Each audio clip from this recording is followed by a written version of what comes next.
Quoi de mieux que l'hymne à la joie pour entrer dans cette cérémonie? Bonsoir à toutes, bonsoir à tous. Soyez les bienvenus à cette 13e cérémonie de remise des prix remarquables que sont les ERA Awards. Je vais avoir le plaisir de vous accompagner tout au long de cette cérémonie. Et puis, on aura la joie aussi d'être accompagné musicalement par Max van der Vorst, que vous applaudissiez à l'instant. Max est musicien, compositeur, et il a la particularité d'être aussi un créateur d'instruments de musique, des instruments qu'il crée à partir d'objets recyclés. Et vous pensez bien que la démarche a inspiré la Fondation pour les générations futures. Alors ça ne vous a pas échappé, cette cérémonie est organisée en collaboration avec l'UC Louvain. Merci Madame la rectrice, merci à vous Madame la vice-rectrice de nous accueillir dans les murs de l'UC Louvain Saint-Louis Bruxelles. Alors on est réunis aujourd'hui pour mettre en lumière des jeunes primés à travers leurs travaux de fin d'études, des travaux qui ont porté un regard original, un regard systémique aussi sur des enjeux de société majeurs. Parce que les ERA Awards, c'est ça, ce sont ces prix d'excellence qui sont décernés par la Fondation parce qu'elle y croit. C'est en adoptant cette démarche systémique à 360 degrés qui est propre au développement durable que l'on pourra aller vers un monde habitable, un monde tel qu'on a envie de le transmettre aux prochaines générations. Alors ces prix sont décernés depuis 2010, ça fait 15 ans déjà, et on tient à le préciser aussi, ce sont toujours des jurys indépendants qui les décernent. Depuis 15 ans, les catégories de ces ERA Awards ne cessent de grandir. Il y a aujourd'hui 12 catégories, et ce n'est pas fini. Architecture, économie et économie sociale, finance, changement de comportement, ingénierie, systèmes alimentaires, design, santé, droit, et pour la première fois, l'éducation. Ce sont 29 travaux qui seront récompensés ce soir à travers 30 primés, puisqu'il y a un de ces travaux de fin d'études qui a été réalisé en binôme. Après cette petite mise en contexte, eh bien, on va ouvrir officiellement cette cérémonie et je vais demander à Madame la rectrice de l'UC Louvain, Françoise Smets, première femme, rectrice de l'université, à me rejoindre avec Benoît Dorenne, le directeur de la Fondation pour les générations futures. Vous pouvez venir vers moi. Et alors, je ne sais pas si on a un petit micro pour vous. Voilà, ils arrivent. Alors, Madame la rectrice, je ne vais pas dérouler toute votre biographie. Précisez quand même que vous êtes docteur en médecine, docteur en sciences médicales, chef de clinique dans le service de gastro-entérologie et pathologie pédiatrique des cliniques universitaires Saint-Luc. Vous avez été doyenne de la faculté de médecine et de médecine dentaire. Et on va venir à vos priorités dans ce mandat de 5 ans qui a commencé donc en septembre 2024. Vous avez envie d'agir sur la responsabilité sociétale de l'UC Louvain, de renforcer l'équité et la tolérance, d'accroître le bien-être des étudiants, des étudiantes, mais aussi du personnel de l'université, et puis de mettre au sein de l'université une gouvernance, mettre en place une gouvernance qui soit plus participative. Alors, on sait que l'UC Louvain est très engagé pour le développement durable. Qu'est-ce que ça signifie pour vous d'accueillir cette cérémonie des ERA Awards ce soir ? Bonsoir à toutes et tous. Déjà, merci pour cette introduction. Donc, c'est évidemment un grand plaisir pour nous d'accueillir les ERA Awards ce soir. D'abord, avant tout, parce que c'est soutenir les jeunes pour les jeunes. Et ça, évidemment, ça nous tient fort à cœur. C'est aussi un événement qui réunit les universités, les hautes écoles. Dieu sait qu'on doit travailler ensemble et que les défis qui nous attendent demandent qu'on se mobilise vraiment de manière collective. C'est surtout aussi un thème, ce regard à 360 degrés, ces enjeux de durabilité, de transition qui est au cœur de nos missions. C'est notre responsabilité sociétale, à la fois de former nos étudiants, quel que soit leur programme, de leur apporter un socle de base solide, scientifique par rapport à ces enjeux et de les sensibiliser sur l'importance de chercher et de chercher de manière transversale, vraiment transdisciplinaire dans ces enjeux. Donc, on se réjouit de voir que ça fonctionne et que les travaux dans ces domaines sont plus nombreux chaque année. Et ça, c'est quelque chose qui nous réjouit particulièrement. Donc, c'est notre responsabilité de les former, c'est notre responsabilité d'essayer de soutenir nos chercheurs-chercheuses aussi dans ces domaines, parce qu'on sait que les grands fonds sont parfois frileux de soutenir ces questions transdisciplinaires. Et donc là, on a certainement un enjeu d'impulsion également. Et on sait qu'il y a de nombreux étudiants de l'UC Louvain qui seront primés dans le cadre de ces ERA Awards. Un petit mot encore de cet anniversaire cette année, puisque l'Université de Louvain fête ses 600 ans. Alors, quelle est la couleur que vous avez choisi de donner à ces célébrations? Alors, une couleur festive, certainement. Je pense qu'on en a cruellement besoin de nos jours avec toutes les tensions. C'est notamment très important de soutenir ces enjeux de transition de société par rapport à toutes les craintes qu'on a pour la liberté académique ces jours-ci. Donc une couleur festive, une couleur vraiment d'ancrage dans la société et de transversalité. C'est ce qui fait la longévité de notre université, c'est qu'elle a toujours pu s'adapter, rebondir et être à l'écoute de la société, de ses besoins, de ses défis, et puis travailler aussi sur le long terme, le savoir qui permet la créativité et l'innovation. Donc c'est ce qu'on veut mettre en avant, se réjouir de ce qu'on a déjà pu faire et aussi profiter de cet instant pour réfléchir aux transformations qui doivent s'opérer pour rester tout aussi efficaces dans le futur. Merci beaucoup, Madame la rectrice. Benoît de Rennes, mon cher Benoît, je le disais, ça fait 15 ans que les ERA Awards sont décernés, mais ça fait déjà 25 ans que tu as créé cette fondation pour les générations futures. 25 ans en arrière, mais si on regardait vers l'avant, quels sont les projets, les perspectives pour les 25 ans à venir? Alors, je ne sais pas si c'est pour les 25 ans à venir ou si c'est pour les 600 prochaines années. C'est vrai. Mais effectivement, il y a du travail pour tout le monde.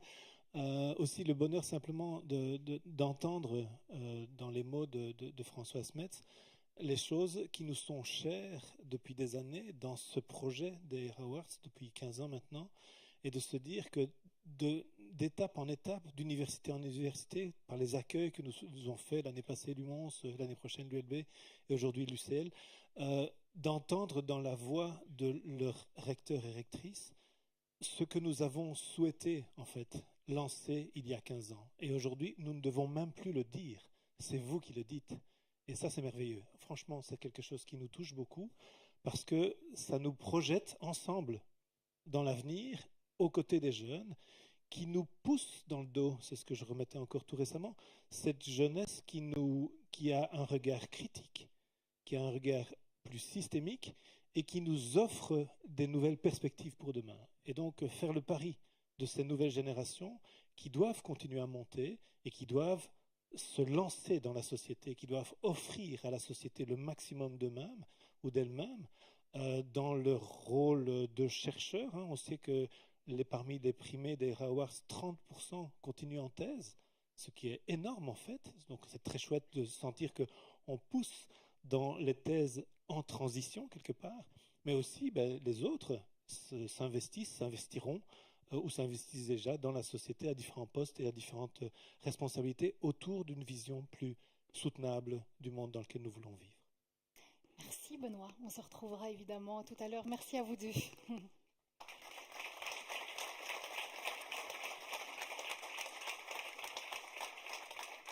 Alors voilà comment ça va se passer ce soir. On va commencer dans quelques minutes par une carte blanche d'Isabelle Haché, donc vice-rectrice de l'UC Louvain, Saint-Louis, Bruxelles, et de Marthe Nissens, qui est la prorectrice transition et société de l'UC Louvain.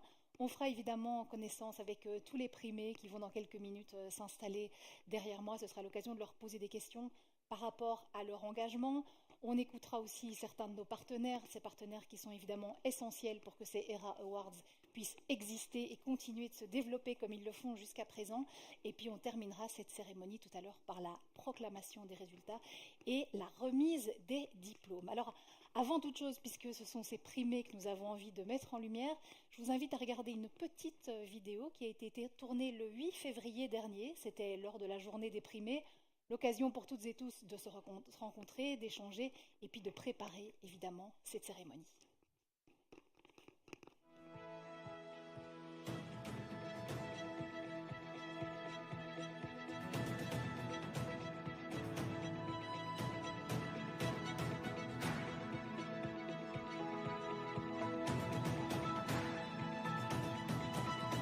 Le fait que mon mémoire va être mis en avant par la Fondation, ça représente une grande fierté pour moi, parce que c'est l'aboutissement d'un long travail pendant mes études. Ce qui m'a rendue la plus fière dans la réalisation de mon mémoire, c'est d'avoir pu allier mes études d'ingénieur de gestion à un aspect beaucoup plus médical, tel que le manque de traitements pour les maladies rares. C'est vraiment avoir réussi à allier mes valeurs et mes questionnements personnels avec mes valeurs et mes questionnements professionnels. C'est d'intégrer les utilisateurs finaux dans le design de technologie, parce qu'on ne le fait pas souvent alors que c'est vraiment super important. C'est vraiment un travail que je dédie aux femmes migrantes sans papier qui ont accepté de faire partie de mon travail. La recherche, pour moi, c'est se re-questionner sur les problématiques actuelles. C'est une belle manière de partager ses résultats et d'amener le mémoire à une étape supérieure. C'est quelque chose d'essentiel pour construire des sociétés durables parce que ça permet d'objectiver les choses. La recherche, c'est important qu'aujourd'hui, elle sorte justement des laboratoires de recherche et donc qu'elle parte aussi vers de la vulgarisation scientifique, qu'elle parte aussi vers le choix de sujets qui intéressent le plus grand nombre, qui intéressent les gens lambda, comme on les appelle, et pas 2-3 chercheurs qui sont un peu perdus dans leur labo. Pour moi, transmettre un monde habitable aux générations futures, c'est un peu tout l'enjeu de l'écologie et de la lutte pour l'environnement. Et je pense que c'est vraiment une question intéressante parce qu'on parle souvent de l'environnement en tant que tel, mais je pense que l'habitabilité, ça couvre plus que ça. Ça couvre un peu l'approche 4P. C'est réfléchir à les actions qu'on entreprend aujourd'hui et savoir si elles vont avoir un impact négatif ou positif. L'avantage d'une approche systémique, c'est que ça nous permet de garder une vue globale. Et donc aujourd'hui, dans le cadre du développement durable, cette approche, ça nous permet également de prendre du recul parce qu'on se rend compte que ça a un impact sur plein d'autres disciplines, sur les gens, sur l'économie et sur l'écologie également. Et comprendre ces relations, c'est aussi pouvoir avancer plus tard dans l'avenir de façon plus juste, plus inclusive. Alors ce que je retiens de ma participation au ERA Awards, c'est tout d'abord la rencontre avec de nouvelles personnes et puis des conversations hyper intéressantes sur des sujets variés dans des secteurs que je ne connaissais pas du tout. C'est un sujet qui vous tient à cœur, c'est un enjeu de société et donc c'est l'occasion de montrer une visibilité de votre travail. C'est une aventure humaine pour pouvoir améliorer le monde de demain, pour pouvoir offrir aux générations futures un monde meilleur.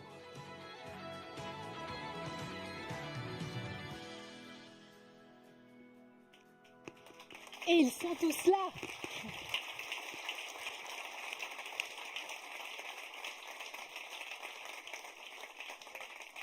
Voilà, on sera très heureux de vous entendre, de les entendre toutes et tous, évidemment, dans les prochaines minutes. Dans l'immédiat, place à la carte blanche.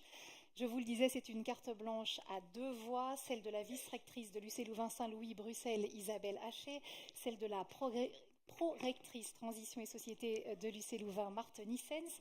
Alors Isabelle Haché, je vous devine dans l'ombre, vous êtes professeure de droit public et donc vice-rectrice, je le disais, de ce campus depuis septembre 2024. Sous votre impulsion et au terme d'un large processus participatif, le campus s'est doté d'un cap inclusif avec une feuille de route qui a été intitulée « Pour que 1 + 1 = 3, repenser l'institution et la fusion à partir de l'inclusion ».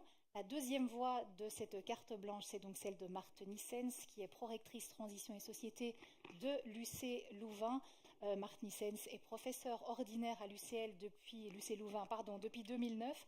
Elle enseigne et développe ses recherches dans le domaine de l'économie sociale et la transition sociale et écologique. Marthe Nissens n'a pas pu être des nôtres ce soir et c'est donc vous, Isabelle Haché, qui allez porter ces 2 voix. Je vous demande de l'applaudir.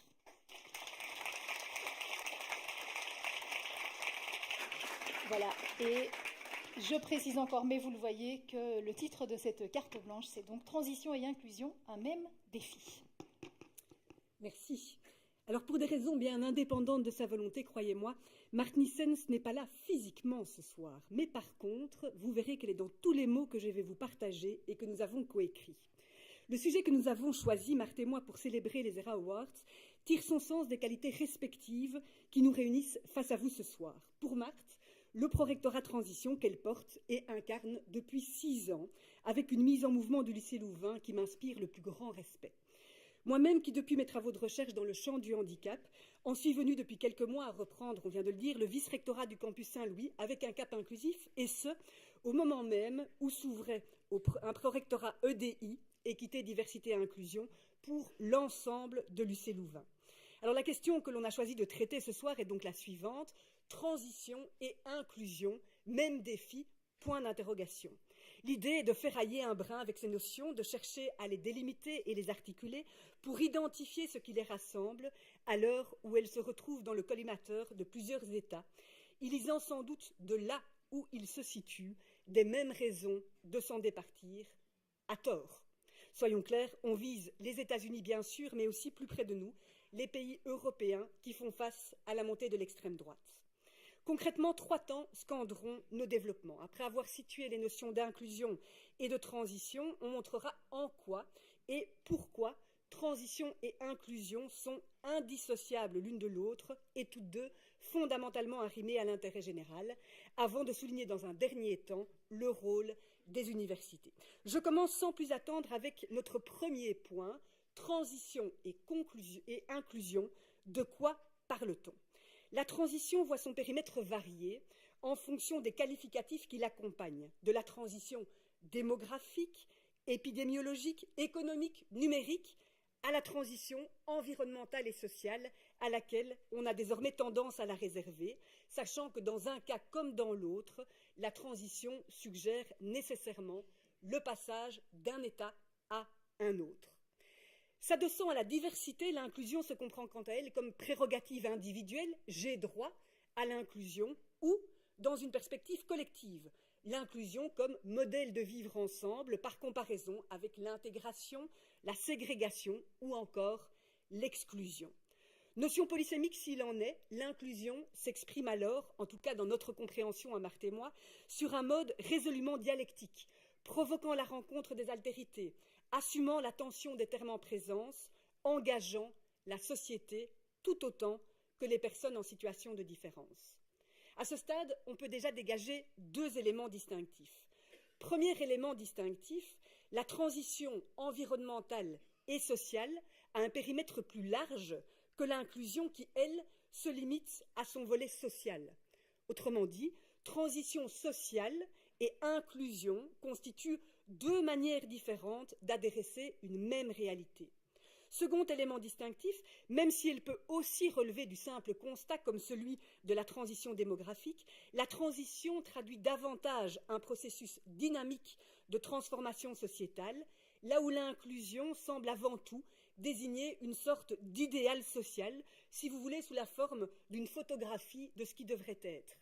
Mais à dire vrai, l'essentiel est ailleurs. L'essentiel est de percevoir non pas ce qui distingue au premier abord l'une et l'autre notion, l'inclusion et la transition.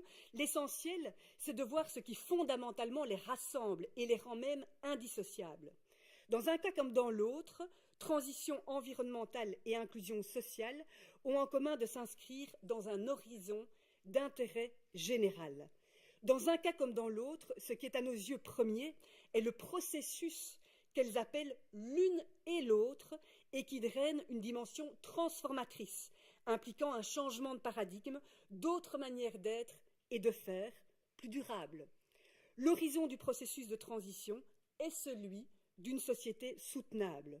C'est ce que résume d'ailleurs l'expression transition vers une société durable, durabilité qui est aussi aujourd'hui appréhendée par le droit international au travers des 17 objectifs de développement durable, les fameux ODD qui couvrent un large spectre allant de la lutte contre le changement climatique à celle contre la pauvreté, en passant par la santé, le bien-être ou encore l'égalité entre les hommes et les femmes.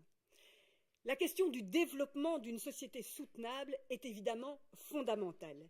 Il s'agit ni plus ni moins, comme l'illustre avec force le donut de Kate Raworth, de déployer un espace sûr et juste pour l'humanité qui respecte à la fois le plafond écologique et le fondement social. Ce qu'il faut bien voir, c'est que ce donut ne relève pas d'une idéologie, mais s'appuie au contraire sur des faits scientifiques. Le dépassement de 6 des 9 limites planétaires menace le développement d'un espace sûr pour l'humanité. Ce qu'il faut bien voir aussi, c'est que les politiques EDI ne relèvent pas nécessairement d'une idéologie wokiste, magnifiant les minorités au détriment d'une logique universelle. À notre sens, elles doivent tout au contraire chercher à tenir ensemble le général et le particulier dans le respect des droits fondamentaux reconnus à chacun, en ce compris à celles et ceux en situation de vulnérabilité. Que l'on parle de climat, de destruction de la biodiversité ou d'EDI, aujourd'hui, l'heure est grave. Des scientifiques se voient censurés, voire renvoyés. Des services scientifiques entiers sont fermés pour nier les réalités ici pointées. Le Conseil des rectrices et des recteurs a eu l'occasion de s'exprimer à cet égard, d'exprimer à cet égard ses plus vives préoccupations face à la gravité croissante des atteintes à la liberté académique aux États-Unis. À raison, bien sûr. Mais revenons à notre donut. Les politiques d'inclusion sont essentielles pour assurer le fondement social. Et on connaît les tensions. Sans considération pour l'inclusion, les politiques écologiques sont vouées à l'échec. Il s'agit de penser l'un avec l'autre, la transition en regard de l'inclusion et inversement, sous peine d'augmenter les risques d'exclusion sociale ou le rejet d'une transition écologique qui n'apparaîtrait pas socialement soutenable ou équitable. Le déploiement de cet espace sûr et juste, implique des manières de vivre ensemble qui soient à la fois justes et équitables pour les générations présentes et futures et pour l'ensemble des habitants de notre maison commune. Le défi climatique, les émissions de CO2, les flux migratoires ne connaissent ni frontières ni visas, même en construisant des murs. Les défis soulignent plus que jamais notre profonde interdépendance à l'échelle planétaire. Ces défis questionnent le modèle croissantiel, nos sociétés individualistes et le repli sur les intérêts à court terme des groupes particuliers en présence. Ces défis appellent des manières de vivre ensemble qui ne vont pas de soi, comme nous le rappelle notamment à l'extrême la présidence américaine. Des manières de vivre ensemble qui génèrent des conflits à arbitrer dans le cadre d'un espace délibératif et représentatif de ces différents intérêts en présence, sans jamais toutefois pouvoir se détourner de l'intérêt général. Ces défis supposent, pour les relever, une dimension relationnelle forte qui engage solidairement vis-à-vis des générations futures, mais aussi vis-à-vis des groupes vulnérables et des pays du Sud, déjà particulièrement touchés par le dépassement des limites planétaires, alors même que les pays du Nord portent l'essentiel de la dette écologique. Cette relation se joue donc à la fois au présent et au futur, entre humains plus ou moins vulnérables et à l'égard des non-humains. Pour le dire autrement encore, développer cet espace sûr et juste requiert un sentiment d'appartenance collective, une forme d'empathie, de générosité, d'humilité aussi, à l'échelle de notre maison commune, la Terre. Voilà ce que disait en 2019 le professeur Éric Lambin, professeur à l'UC Louvain et l'un des concepteurs des limites planétaires. Face au dépassement des limites planétaires, la mobilisation nécessaire est équivalente à celle qui serait exigée au seuil d'une nouvelle guerre mondiale et non de celle qui se discute au dessert, une fois déjà prises les grandes décisions qui assurent le statu quo. Fin de citation. Ceci résonne évidemment particulièrement dans le contexte actuel où nous nous mobilisons à raison face à la guerre qui est à nos portes. Mais la question se pose. Les motifs de rester en dessous du plafond écologique et de consolider le fondement social sont-ils considérés comme des menaces moins tangibles et à ce titre reléguées au dessert, malgré les innombrables rapports scientifiques qui tirent la sonnette d'alarme? Le prix de l'inaction est et sera colossal. Et n'en déplaise à d'aucuns, l'inaction n'est pas une option, même si l'on décèle sans peine le raisonnement fallacieux qui y conduit. Oui, les politiques écologiques et inclusives ont un coût, a fortiori si l'on ne considère pas les bénéfices directs ou indirects dont elles s'accompagnent et qu'on leur recherche une rentabilité immédiate. Mais ce coût n'est rien à côté de celui de l'inaction. Oui, les politiques écologiques et inclusives nécessitent des choix, une volonté politique. Oui, les politiques écologiques et inclusives corsettent la marge de manœuvre des acteurs socio-économiques et des États au nom des objectifs d'intérêt général de durabilité qu'elles poursuivent. Mais la liberté des uns s'arrête là où commence celle des autres et des souverainetés nationales bien comprises composent avec le droit international des droits fondamentaux. Oui, les politiques écologiques et inclusives prennent et demandent du temps. Les résultats ne sont pas instantanés, parfois très éloignés même des actions posées. Mais elles sont des investissements dont l'objectif est précisément ni plus ni moins de préserver cet espace sûr et juste pour l'humanité. Alors face à ces défis, quel rôle pour les universités? En ces temps troublés où les considérations relatives au déploiement d'un espace sûr et juste pour l'humanité semblent reléguées au dessert, en ces temps troublés où, pire encore, les faits scientifiques sont tout simplement niés par d'aucuns pour conforter les intérêts particuliers de certains groupes, le rôle des universités est crucial.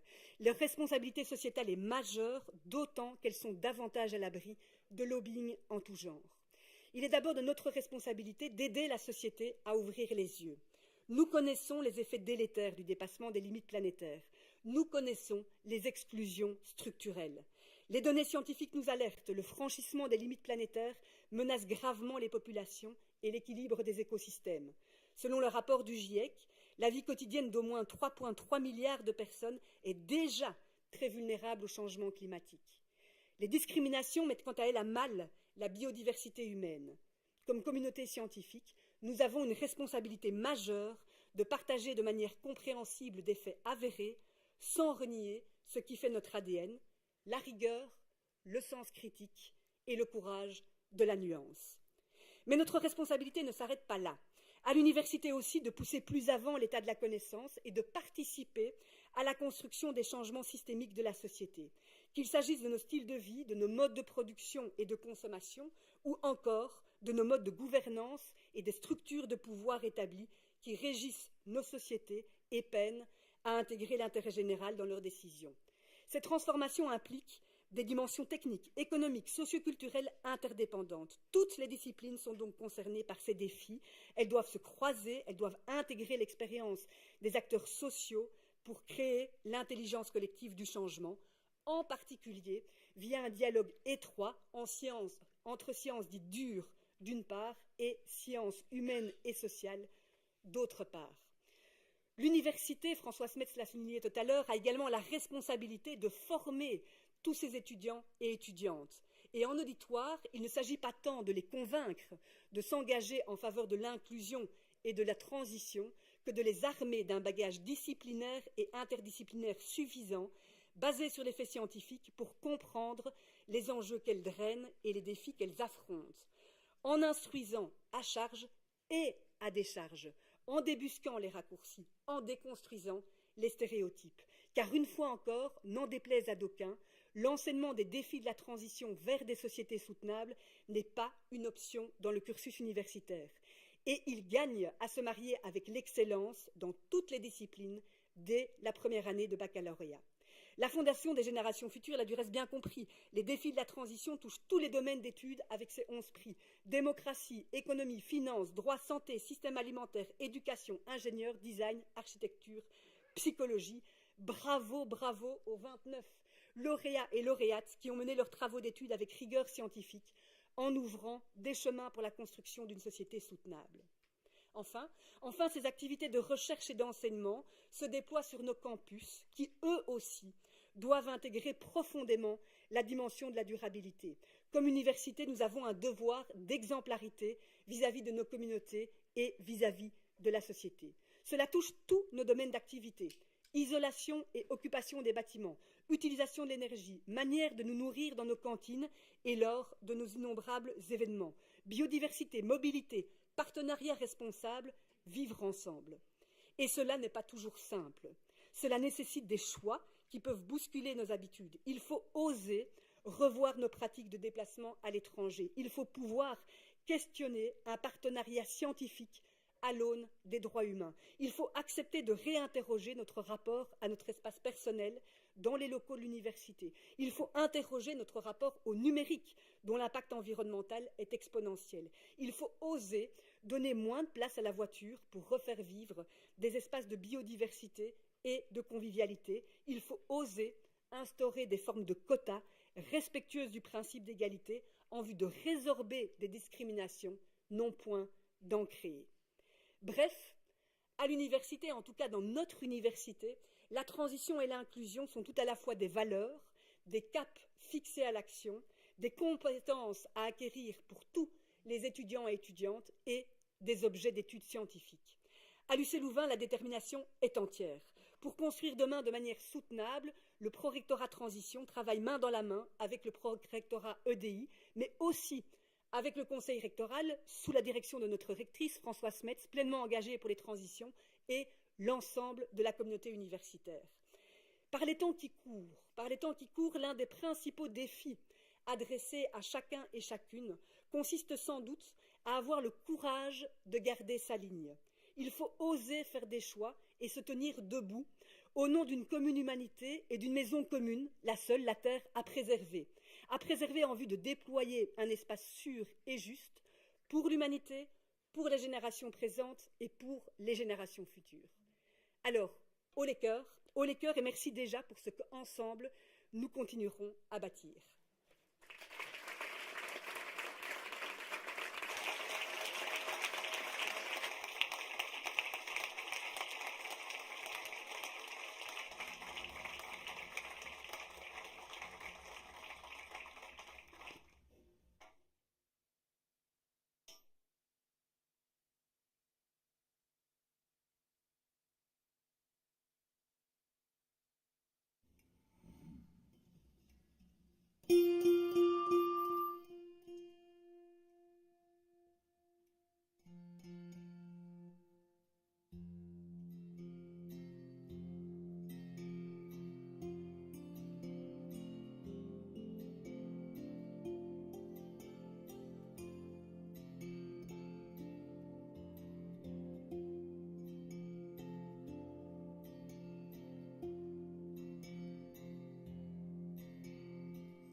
Max van der Vorst, accompagné pour l'occasion de Claire Steinfort. Alors, on va évidemment d'ici quelques instants partir à la rencontre de tous nos primés, mais avant cela, on voudrait faire un focus sur l'un de nos partenaires. Vous le savez, ces partenaires sont absolument indispensables à la Fondation pour les générations futures. Sans ces partenaires, rien ne serait possible. Alors, il y a des partenaires au long cours, il y en a qui entrent dans la danse, là, tout récemment.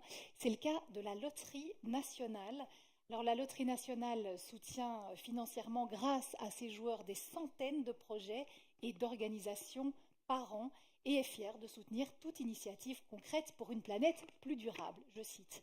Aujourd'hui, la Loterie nationale soutient différents projets de la Fondation pour les générations futures, entre autres les ERA Awards et le programme Entreprendre pour les générations futures.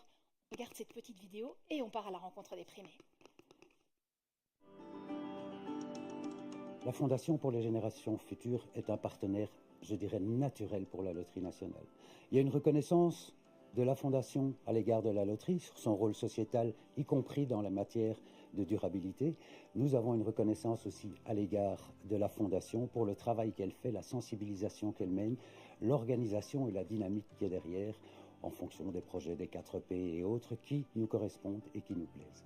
Nous soutenons différents projets à la Fondation pour les générations futures. Les ERA Awards, c'est important, c'est des étudiants qui ont fait des recherches, qui se sont investis, qui ont quelque chose qui est durable. Et ça, c'est quelque chose qui nous correspond et qui correspond à la Fondation, donc c'est super. Les 25 ans, nous avons 90 ans. Nous fêtons 25 ans, mais c'est des anniversaires qui sont tournés vers l'avenir, vers davantage d'amélioration encore de notre société. Et puis, il y a les prototypes. Aider les PME, des chercheurs à développer quelque chose qui va aussi, dans les prochaines décennies, améliorer notre vivre ensemble. Voilà, Loterie Nationale, nouveau partenaire de la Fondation. Et il est grand temps de vous entendre toutes et tous. Alors le micro va passer, il y aura 4 temps qui seront consacrés à nos primés. Je vous demanderai chacun, chacune, quand vous prenez la parole, de dire un petit mot de la thématique de votre travail de fin d'études et puis de répondre à une question. Alors la première question, et je vais commencer avec toi Iphigénie, donc un petit mot sur la thématique et puis ce que tu as retenu de ton mémoire ou ce que tu as envie que les autres en retiennent. Merci. Du coup, moi, j'ai travaillé sur... donc, j'ai fait une comparaison entre un parti et une organisation de mouvement social qui utilisent des pratiques délibératives dans leur organisation quotidienne, dans la construction de leurs projets. C'était très intéressant, c'est des contextes qui sont très différents. Et ce que j'aimerais qu'on retienne, c'est que c'est très difficile de corriger le déficit démocratique quand on est institutionnalisé dans un système politique qui est empreint de plein de discriminations. Et la deuxième chose, c'est que en fait, dans les espaces militants qui utilisent en fait aussi ces pratiques délibératives de manière pas si différente que ça au final, il y a plein de solutions qui sont proposées. Et donc, en fait, in fine, ce sont deux mondes qui ont en fait un projet de démocratisation qui est commun. Et en fait, si ces mondes communiquent, je pense que ça peut faire des très belles choses et apporter de très chouettes solutions. C'est important de s'écouter. Voilà. Merci Iphigénie. On passe le micro à Antoine. Toi, un petit mot de la thématique et puis ce que tu as retenu ou ce que tu voudrais que les autres retiennent de ton... Alors voilà, la thématique du mémoire était une enquête sociologique sur la sensibilité écologique à partir des pratiques de consommation alimentaire. Donc, à partir de là, ce que je trouve important de retenir, c'est qu'il y a une forte diversité des formes de sensibilité à l'environnement et aux enjeux dont on parle ce soir, qui peut motiver l'adoption durable d'une pratique qu'on va considérer comme soutenable, notamment consommée en circuit court. Et là derrière, il y a évidemment de grands enjeux politiques, car on peut retrouver des gens qui ont un rapport parfois très critique à l'écologie, tout en s'inscrivant dans une démarche plus durable. Donc voilà, je dirais retenir une certaine ouverture. Merci Antoine. Sarah est à côté de toi. Alors Sarah, un petit mot sur la thématique, ce que tu veux que les gens retiennent ou peut-être est-ce qu'il y a un élément que tu as envie de transmettre de ce travail ? Du coup, pour recontextualiser un petit peu, moi j'ai travaillé sur l'innovation dans les maladies rares grâce au partage des données de santé. Ce que je retiens de ce travail, c'est avant tout que derrière les maladies rares, il y a des patients et leurs familles qui sont souvent en détresse, confrontés à l'attente et à l'incertitude parce que malheureusement, on manque de traitement. Maintenant, ce que j'aimerais qu'on en retienne de manière plus générale, c'est l'immense potentiel du partage des données de santé pour faire progresser la recherche, qu'elles proviennent de personnes malades ou de personnes en bonne santé. Les données de santé, elles peuvent permettre de développer de nouveaux traitements et donc améliorer la qualité de vie des patients. Maintenant, s'il y aurait une idée essentielle, je dirais que c'est que dans le monde des maladies rares, la collaboration est primordiale. Chacun a un rôle à jouer, que ce soit les médecins, les chercheurs, les gestionnaires ou encore les juristes. Et c'est en travaillant ensemble qu'on peut réellement faire avancer les choses. Merci Sarah. Asna, un petit mot de la thématique et puis ce que tu voudrais qu'on en retienne. Alors moi j'ai travaillé sur le processus de résilience chez les femmes migrantes sans papier. Donc j'ai essayé, en intégrant une approche multidimensionnelle, donc j'ai essayé d'identifier les différents facteurs qui peuvent favoriser cette résilience, mais aussi essayer d'identifier les différents obstacles systémiques et structurels que ces femmes rencontrent à cause de leur absence administrative. Ce que j'aimerais que les gens retiennent particulièrement est que derrière le terme sans-papier se trouvent des personnes, des parcours de vie, des rêves, des compétences, mais aussi une réelle volonté de contribuer à la société d'accueil. J'espère inspirer un changement de regard, mais aussi un changement de politique migratoire qui serait plus inclusif et plus humaine. Merci Asna. Hugo, sur quoi est-ce que tu as travaillé et qu'est-ce que tu aimerais transmettre? Alors, mon mémoire, c'était sur le lien causal dans le contentieux climatique contre les entreprises privées. Et donc, dans ce mémoire, je me suis en quelque sorte attaqué à la traduction juridique d'une idée qui est très répandue, qui est l'idée que, en matière de changement climatique, tout le monde est responsable, autrement dit, personne ne l'est. Et j'ai donc essayé de démontrer que ce n'était pas toujours le cas en droit, enfin, ça pouvait ne pas être le cas en droit.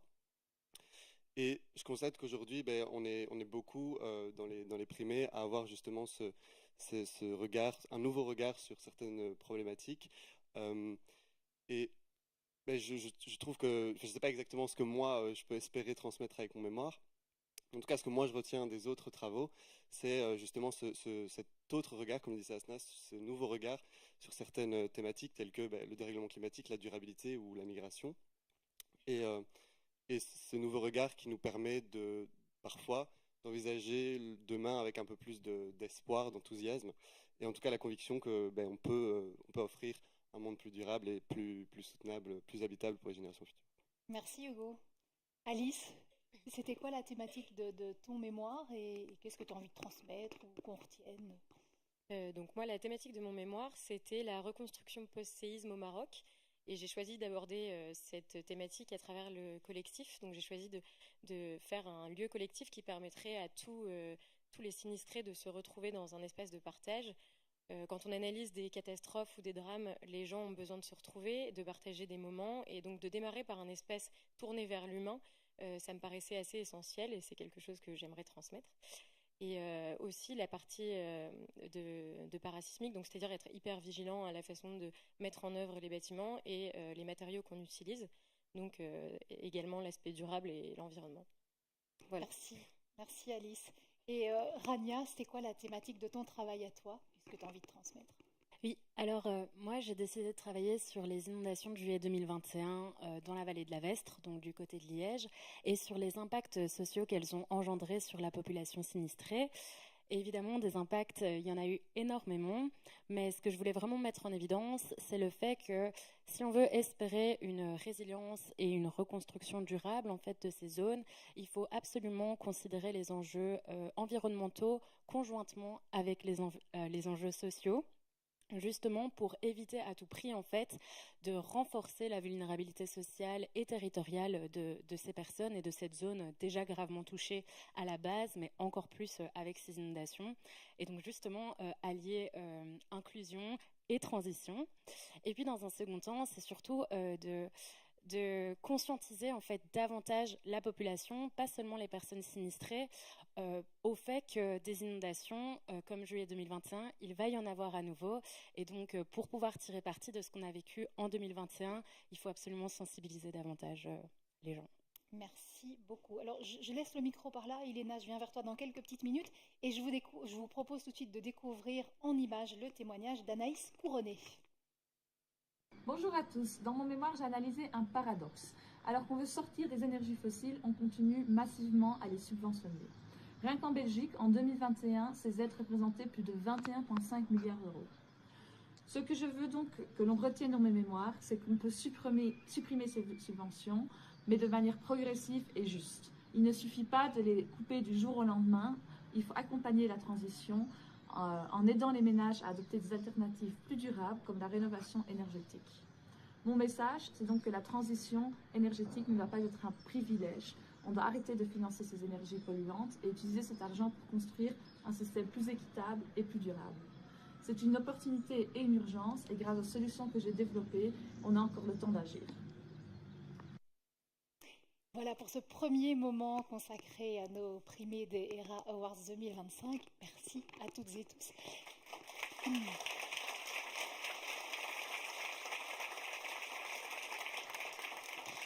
Avant de poursuivre avec vous, je vous propose de découvrir un autre nouveau partenaire des ERA Awards. Il s'agit de NBN, le Bureau de normalisation en Belgique.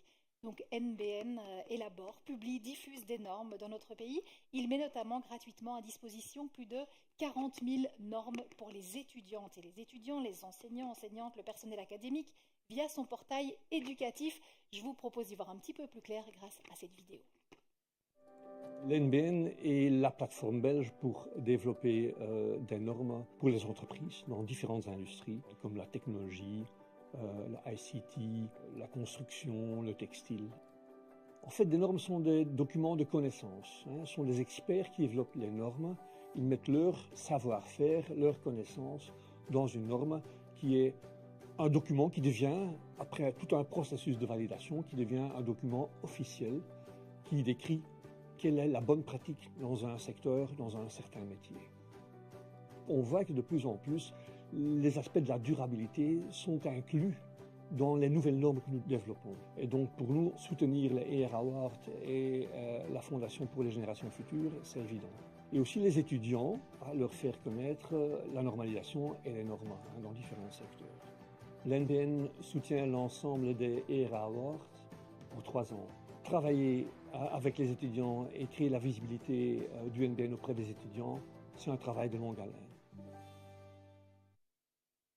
Voilà pour ce partenaire qui nous accompagne pour 3 années, comme vous l'avez entendu. Je reviens vers nos primés et primées et je me tourne vers toi, Iléna. Alors l'idée aussi est de nous dire un petit mot sur la thématique de ton travail et de nous dire aussi comment tu as choisi ce sujet et pourquoi est-ce qu'il te tenait à cœur. Alors, mon mémoire, il porte sur les sociétés immobilières belges qui sont cotées en bourse. Et j'ai voulu vraiment comprendre si leurs engagements en matière d'environnement, de social et de gouvernance, ça avait un réel impact significatif sur leurs performances financières. Et ce sujet, il me tenait particulièrement à cœur parce que je viens d'une famille qui est active dans la promotion et la construction immobilière. Et c'était important pour moi de prendre du recul, de repenser un peu les modèles qu'on connaît de façon interne et de pouvoir vérifier s'il pouvait y avoir une conciliation entre rentabilité financière et responsabilité durable. Merci, Iléna. Marius est derrière toi. Alors, Marius, un petit mot de la thématique de ton travail et puis de savoir pourquoi tu t'y es intéressé particulièrement.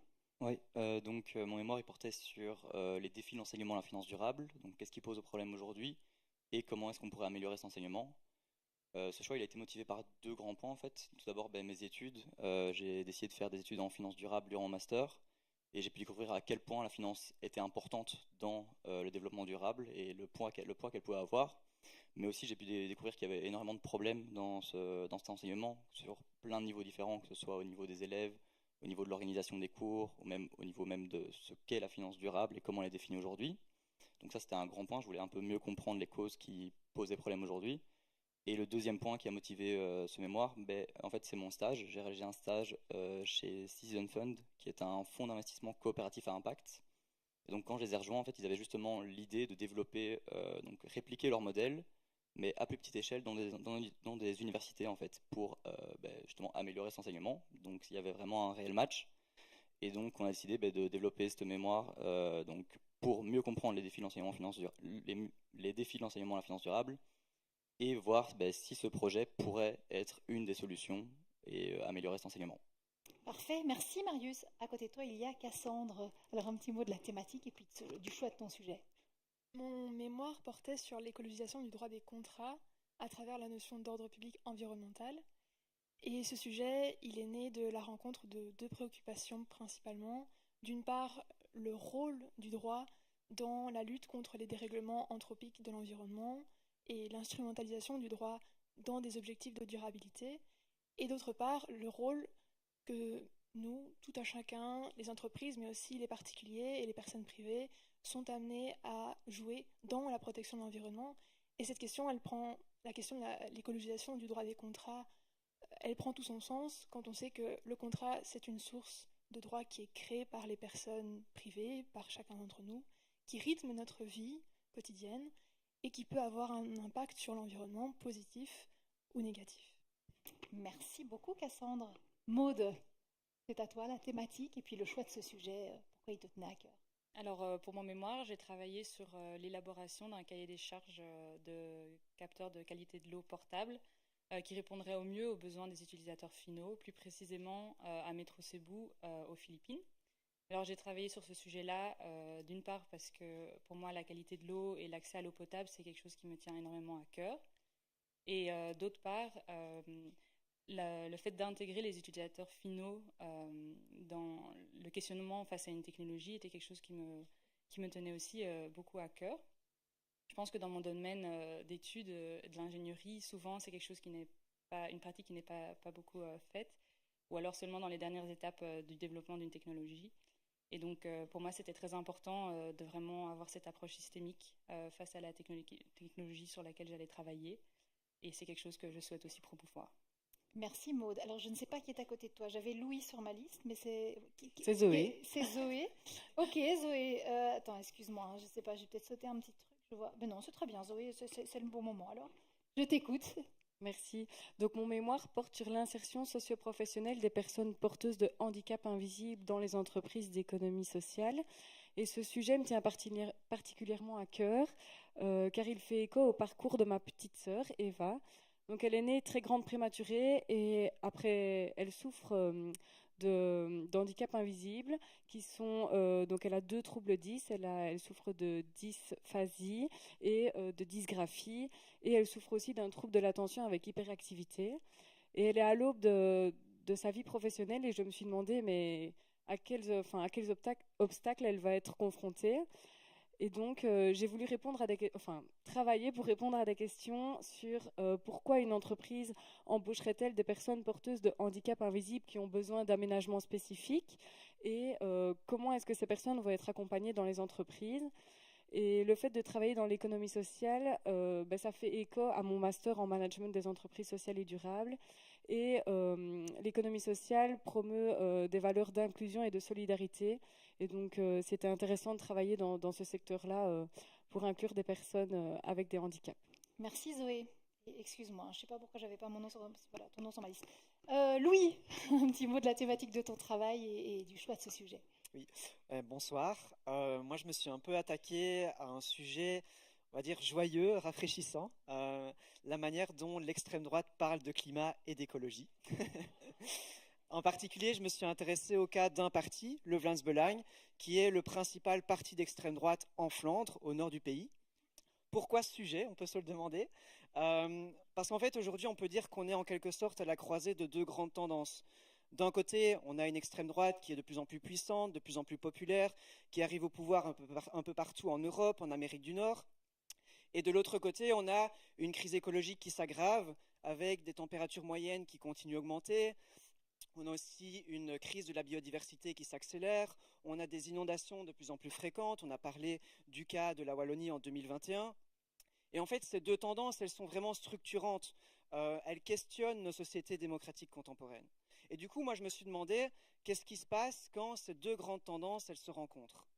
Et en particulier, je me suis demandé quand l'extrême droite parle de climat, qu'est-ce que ça donne?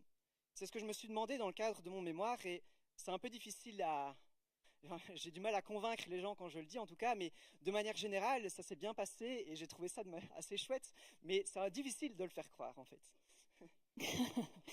Merci Louis. Je précise qu'il y a plus d'informations sur tous ces travaux sur le site de la Fondation, fgf.be/ERA. On va découvrir, avant de revenir vers vous et de poursuivre notre petit tour de piste, on va découvrir le témoignage de Marie Hervier qui n'a pas pu être là ce soir. Dans mon mémoire, j'ai travaillé sur la problématique de l'habitat durable à Ouagadougou, au Burkina Faso, et notamment comment concilier qualité architecturale, confort thermique, stabilité et durabilité de la structure et utilisation de ressources locales à faible impact environnemental et également le confort des utilisateurs. J'ai toujours aimé m'engager sur des projets qui défendaient des valeurs de développement durable, donc c'est assez naturellement que je me suis tournée vers un promoteur qui proposait ce genre de sujet. Ce qui m'a particulièrement plu dans ce sujet, c'est le fait de travailler sur un cas concret et de contribuer à faire avancer un projet qui est en accord avec mes valeurs. Et également l'aspect pluridisciplinaire qui est très important pour moi,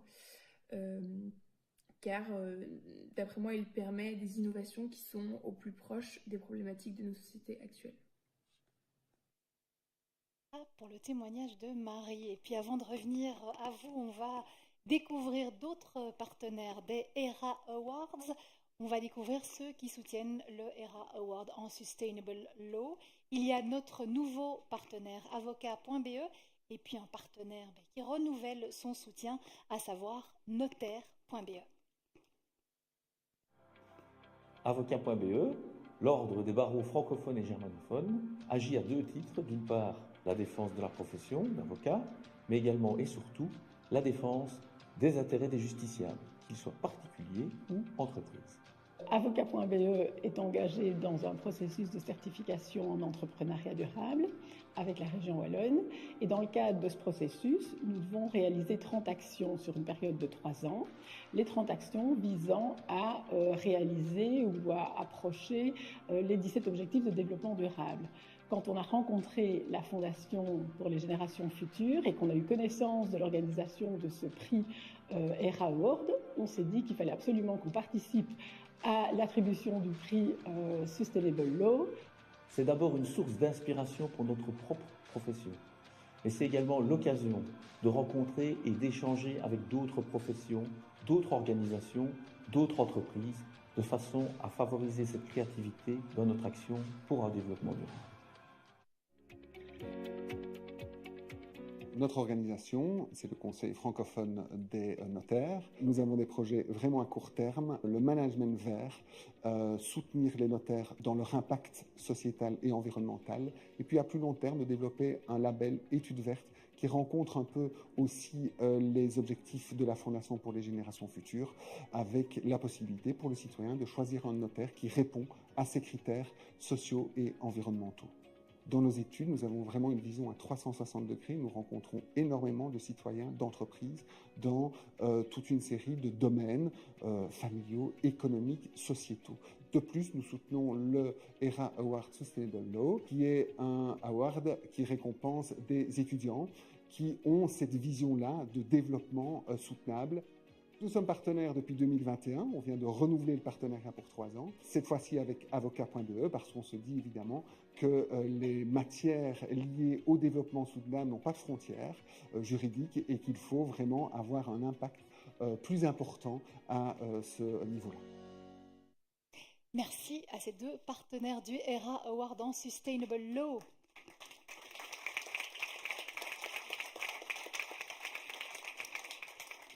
Je reviens vers vous, je reviens vers toi, Sophie. Donc, même question, un petit mot sur la thématique. Et puis, qu'est-ce qui t'a poussé à adopter cette démarche à 360 degrés? Alors, dans mon cas, c'était, je pense comme beaucoup de personnes, assez automatique avec la question de recherche. Donc, nous, dans mon mémoire, on a exploré comment le genre des agricultrices et des agriculteurs influence leurs pratiques agricoles. Donc, vraiment à cheval entre la sociologie, l'économie rurale et l'agronomie. Et alors, ce qu'on a fait, c'est que explorer cette question, il y a plein de manières. Ce qu'on peut faire, c'est comparer les fermes des hommes et des femmes et regarder qui adopte quelle pratique agricole. Nous, on a décidé de ne pas trop faire ça et de plutôt considérer que le genre, c'est un facteur qui influence les systèmes alimentaires de manière plutôt transversale, systémique. Et du coup, on a regardé comment le genre influence un peu chaque étape du processus de décision. Et donc, c'était vachement intéressant. Imagine. Et en fait, ces approches-là, si on veut répondre à des enjeux et éviter un peu l'effet balle magique de les agronomes disent ça, oui, mais les sociologues disent ça, oui, mais les économistes disent ça, oui, mais les politologues disent ça, et en fait, on peut continuer. C'est absolument essentiel, quoi. Et du coup, c'était super enrichissant. Merci, Sophie. Oriane, un petit mot, la thématique et puis cette approche. Moi, dans mon mémoire, j'ai pu questionner la transition socio-écologique des musées en Fédération Wallonie-Bruxelles et je me suis axée plutôt sur le concept de décroissance.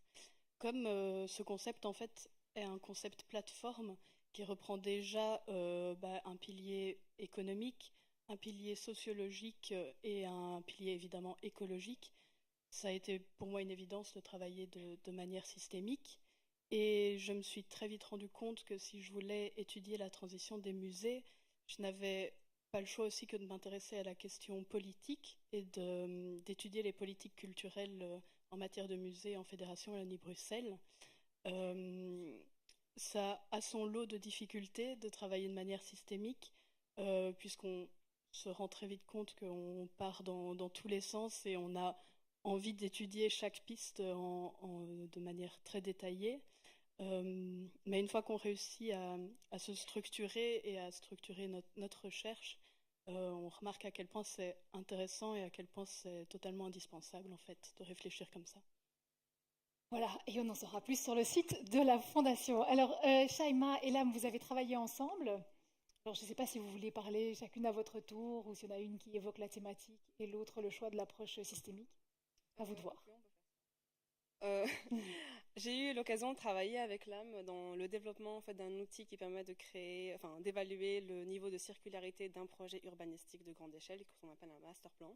Et donc, en fait, le principe d'un master plan et de cet outil d'évaluation, c'est de pouvoir évaluer le niveau de circularité dans la phase de début de projet, en fait. Parce qu'en fait, c'est au niveau du début du projet qu'on a les plus grosses processus de décision. Et un projet de master plan, ça prend en compte énormément de personnes, de manière de pratiques totalement différentes, donc qui permet en fait d'avoir en fait la participation de 4P. L'âme.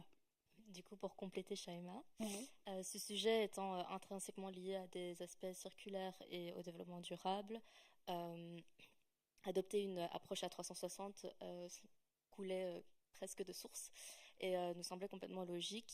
Et du coup, ce que ça nous a apporté, c'était de pouvoir aller explorer dans des domaines de recherche pour lesquels on n'a pas du tout été formé en ingénierie architecture, dont par exemple des aspects économiques ou même des aspects purement sociaux.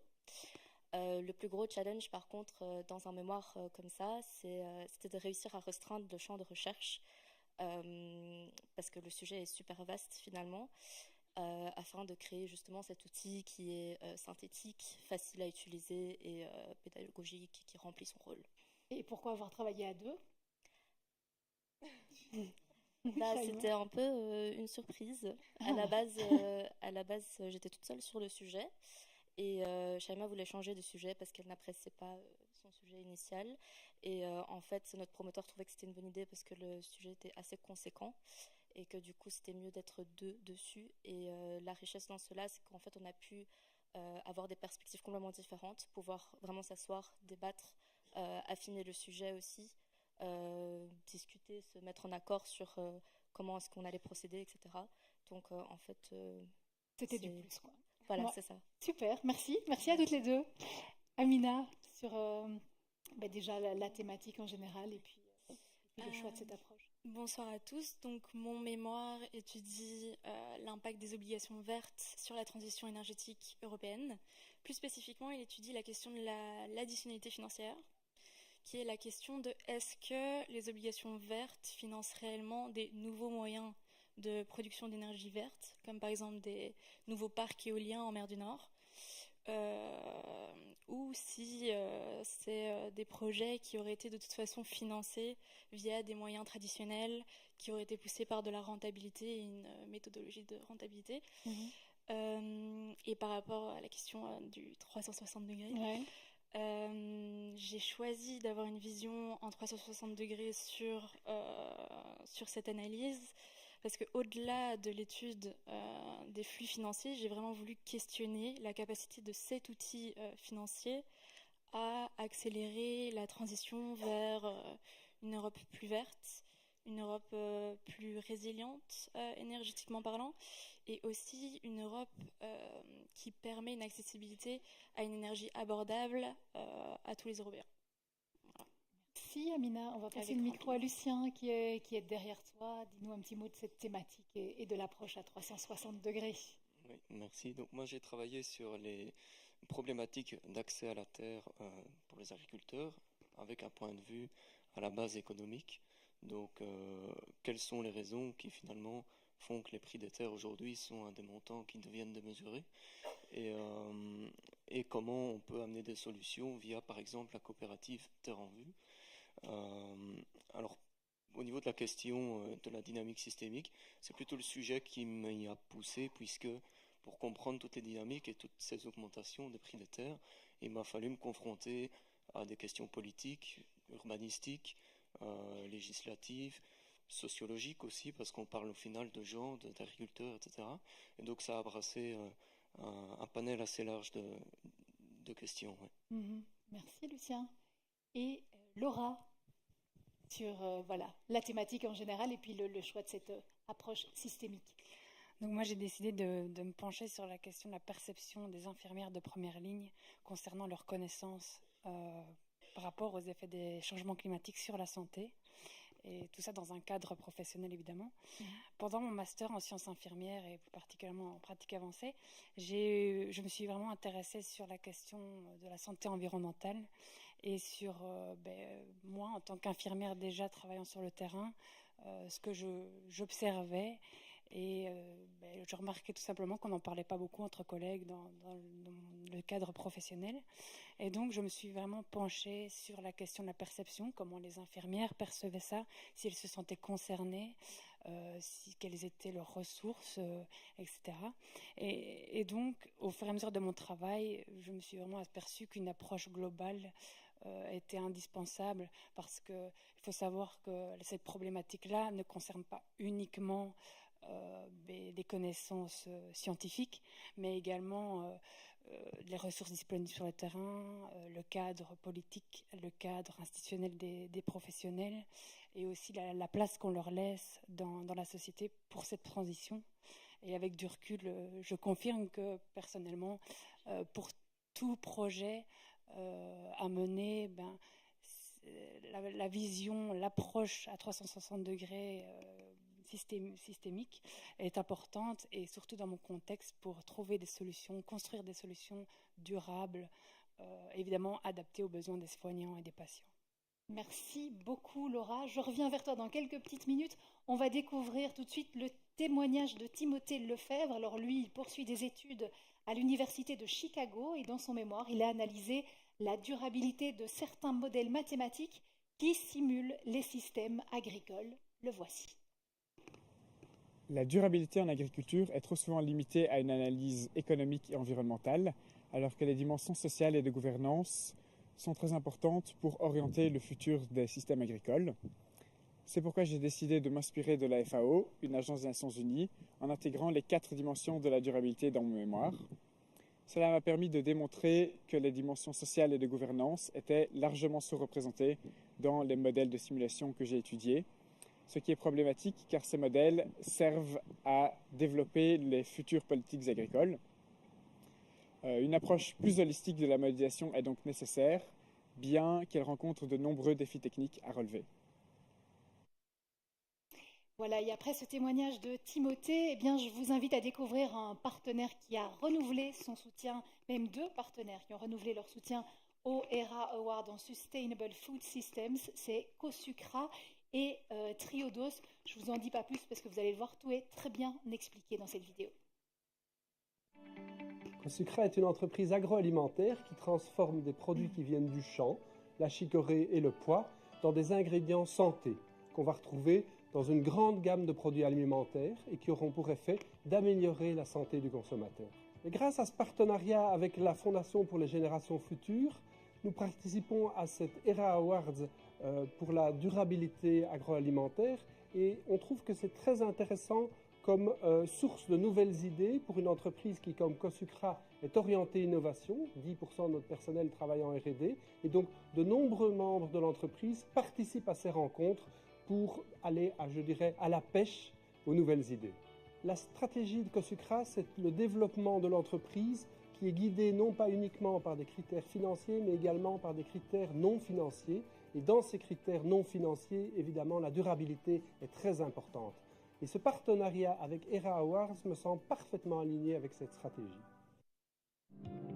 La banque Triodos a été créée pour créer un impact positif, pour créer plus de qualité de vie. Et on fait ça comment? On met en lien les porteurs de projets qui ont un impact positif avec les épargnants qui veulent que leur argent soit utilisé à des fins positives. Et donc ça, c'est vraiment le cœur de la mission de la banque, ce lien entre les épargnants d'un côté et les porteurs de projets de l'autre.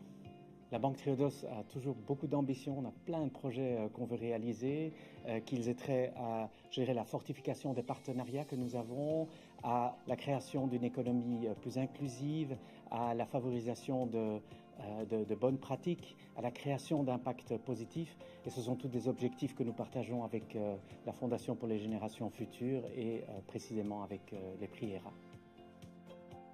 Pourquoi soutenons-nous le prix Food Systems? Il est clair que les enjeux sociétaux auxquels nous faisons face ont souvent un lien avec notre relation avec la nature et notre relation avec l'alimentation. Et donc faire avancer les connaissances et faire avancer l'application de ces connaissances dans notre vie journalière, c'est extrêmement important. Nous avons décidé de renouveler pour, je dirais, un nouveau terme de 3 ans et j'espère que ça va continuer encore longtemps après ça.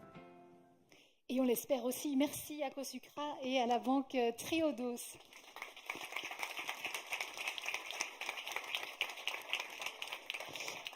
Je reviens vers vous avec une autre question. Donc l'idée, ça va de nouveau être de resituer la thématique, Jade, puisque c'est toi qui vas commencer, et peut-être de nous dire ce que tu fais aujourd'hui et est-ce que ton engagement pour un monde durable se poursuit dans ta vie personnelle ou professionnelle? Bonsoir à tous. Donc, j'ai travaillé sur le lien entre le féminisme et l'architecture, et plus particulièrement par une approche par le travail du linge et l'analyse de ce travail. Ce que je fais aujourd'hui, d'une façon personnelle, c'est que je suis engagée dans une association bruxelloise qui s'appelle Angela Day et qui lutte pour l'accès au logement pour les femmes. Et de façon professionnelle, je travaille au bureau d'architecture AAVO à Moucron. Et on cherche à valider la certification durable UNITAR. Et on m'a donné la charge du volet inclusion et genre. Et du coup, j'essaie de mettre des choses en place pour faire évoluer la pratique dans le bureau. Super, merci Jade. À tes côtés, il y a Alizé. Alors un petit mot sur la thématique de ton travail et puis ce que tu fais aujourd'hui. Et est-ce que cet engagement se poursuit? Bonjour à tous. Alors moi, la thématique de mon mémoire, c'était les effets positifs, les limites et les risques de l'utilisation de l'intelligence artificielle au sein de la préparation et de la réponse aux pandémies. Donc actuellement, je suis toujours infirmière en néonatologie, mais je souhaite poursuivre sur la thématique de l'intelligence artificielle et des systèmes de santé au travers d'une recherche doctorale qui, elle, s'intéressera plus particulièrement à la résilience digitale. Donc, en d'autres termes, comment nos systèmes de santé vont pouvoir se préparer, anticiper, évoluer avec l'intégration de ces technologies afin de favoriser les opportunités, mais aussi de limiter les risques et les perturbations qu'elles vont induire. Magnifique, merci Alizé. Andy, oui, c'est parfait pour le micro. Un petit mot sur la thématique de ce travail et puis sur l'engagement qui se poursuit ou pas peut-être aujourd'hui. Alors, je me suis intéressé aux effets d'activités qu'on mène en éducation à l'environnement, que ce soit à l'école ou dans les ASBL, et voir un petit peu les effets qu'avaient donc ces activités sur les connaissances d'élèves du primaire en Fédération Wallonie-Bruxelles.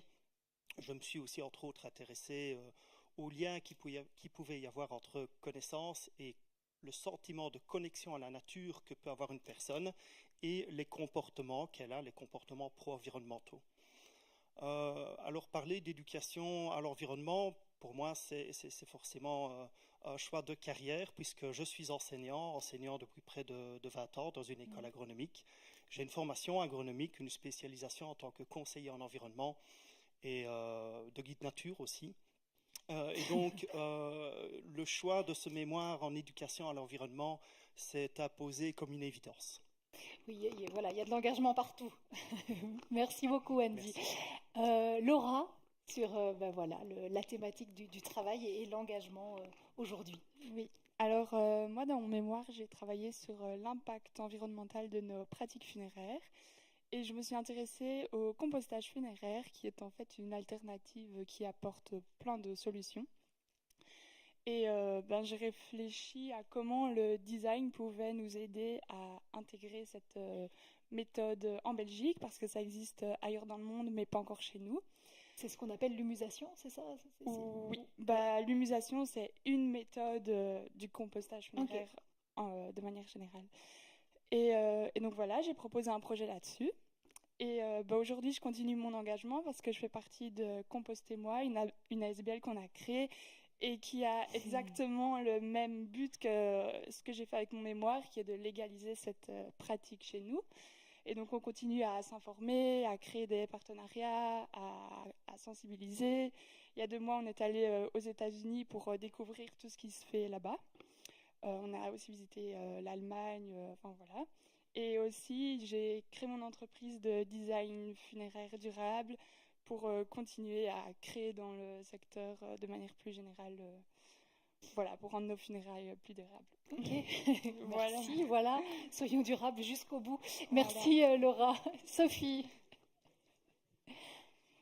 Bonsoir. Mon mémoire, il touche, tout comme celui de Hugo Dufremont, à la responsabilité des carbon majors. Donc, c'est les plus grands émetteurs de carbone qui sont en fait ceux qui extraient le pétrole. Je pense par exemple à Shell, Total. Ma question en droit était de savoir si leurs actions pouvaient être caractérisées de faute, ce qui permettrait peut-être devant un juge d'obtenir quelque chose et réparation pour ce que je pense pouvoir caractériser d'une faute.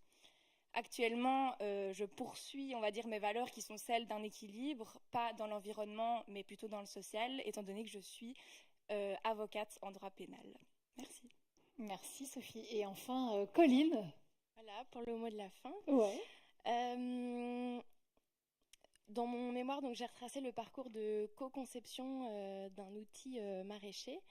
Donc, processus entre Fabrique Paysanne, qui est un collectif ici à Bruxelles, qui travaille sur l'autonomie paysanne l'autonomie des paysans paysannes ici en Belgique, et donc un processus entre Fabrique Paysanne et des maraîchers maraîchères. Et ce qui m'intéressait à l'origine, c'était le concept de souveraineté technologique lié à celui de la souveraineté alimentaire tel que défini par Via Campesina.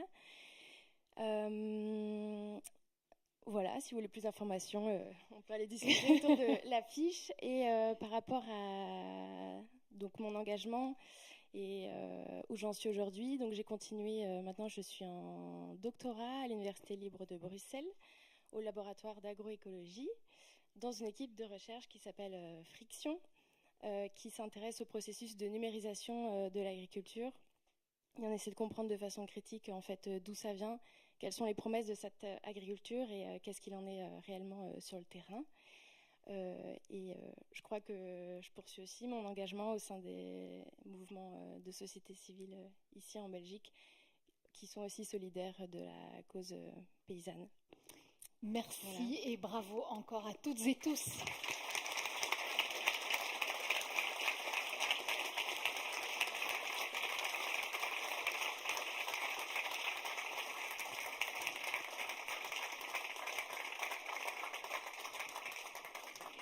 Je vous le disais tout à l'heure, c'est la première fois ce soir que le ERA Award en Sustainable Education va être décerné.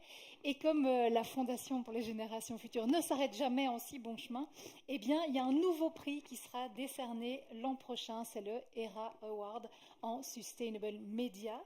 Alors, ce prix récompensera des mémoires ou des travaux de fin d'études de niveau master qui adoptent une approche systémique, donc à 360 degrés, pour faire avancer la réflexion ou les pratiques liées à l'information, au journalisme et aux médias. On sait que aujourd'hui, les journalistes sont confrontés à de nombreux défis. Les réseaux sociaux qui prennent le pas sur les médias traditionnels, les fake news, les deepfakes qui sont évidemment renforcés par le développement de l'intelligence artificielle. Alors le prix cible aussi les travaux qui vont contribuer à la recherche de solutions pour garantir et promouvoir une information libre et de qualité et en accord avec les règles démocratiques. Alors ce ERA Award en Sustainable Media est soutenu par un mécène qui souhaite rester anonyme, mais nous le remercions néanmoins chaleureusement. Alors avant de...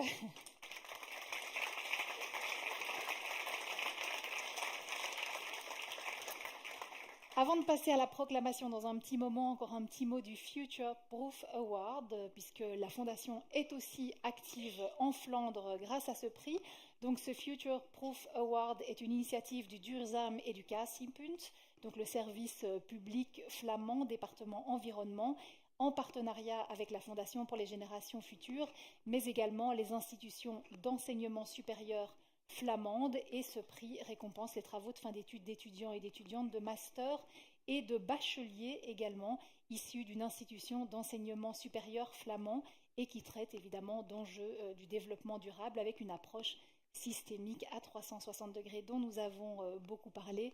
Et pour ce prix, eh bien, sont éligibles les mémoires individuelles et les travaux de groupe. et ce Future Proof Award met les travaux de fin d'études des primés ainsi que leurs auteurs et autrices sous les feux de la rampe. Il y a un prix financier, 3 000 € pour la première place et 500 € pour les deuxième et troisième places.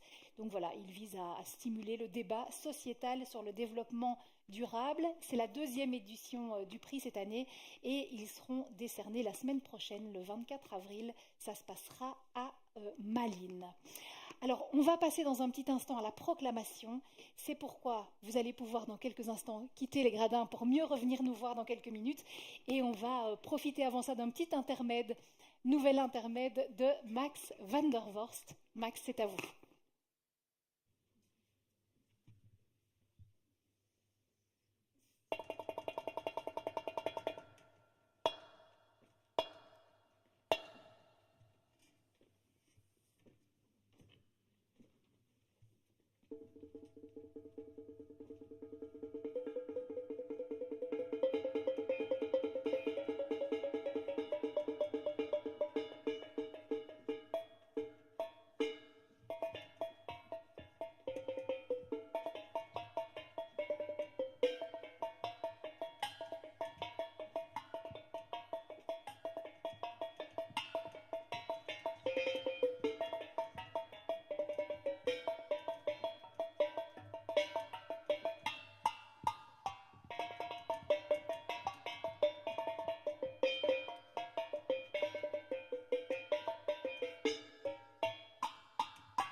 Merci à vous, Max van der Vorst. Alors, on a entendu évidemment les témoignages inspirants des jeunes primés. Je vous rappelle que vous pouvez en savoir plus sur le site de la Fondation pour les générations futures, fjf.be/ERA, mais il est grand temps de décerner les diplômes à ces 30 jeunes engagés. Alors, j'invite Isabelle Haché et Benoît de Rennes à me rejoindre pour la proclamation et la remise des diplômes.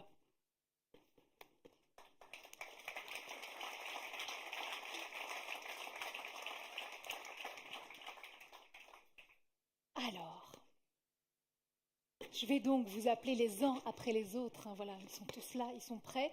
Alors, on va commencer avec le ERA Award en éducation qui est décerné, je vous le rappelle, pour la première fois cette année. Alors, les primés de cette première édition de ce prix, le ERA Award Sustainable Education, soutenu par la Direction du développement durable du service public de Wallonie, sont, et là, je pense, Max, que vous nous faisiez un petit jingle, non? Ah, voilà.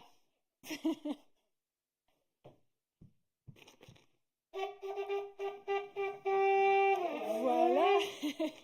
Le lauréat est Andy Genigues pour son mémoire. Quels sont les effets d'activité en éducation relative à l'environnement sur les connaissances de systèmes liés à la biodiversité et à l'eau des élèves de primaire, qui a été défendu à l'UC Louvain. Bravo.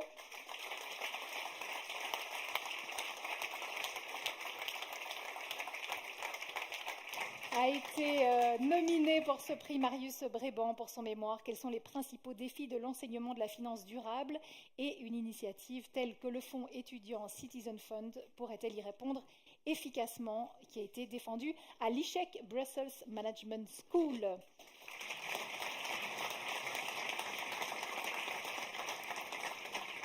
On poursuit avec l'architecture. Les primés du ERA Award Sustainable Architecture, soutenus par le Fonds Philippe Rotier pour les générations futures, sont la lauréate est Alice Rigaud pour son mémoire Tejdid, renouveau reconstruction post-séisme au Maroc, qui a été défendu à l'UC Louvain.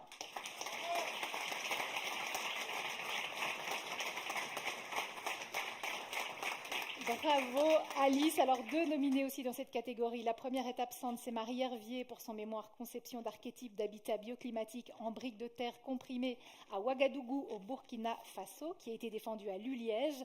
L'autre nominée est parmi nous, c'est Jade Warmé pour son mémoire Habiter avec le linge, un habitat collectif féministe à Bruxelles, qui a été défendu à Lucé-Louvain.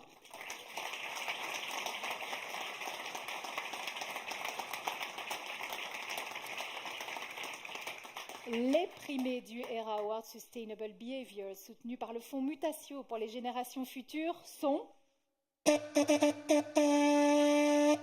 la lauréate est Oriane Tasio pour son mémoire à la recherche d'un nouveau paradigme pour penser la transition socio-écologique des musées, la décroissance dans les musées de la Fédération Wallonie-Bruxelles, défendue à Liège.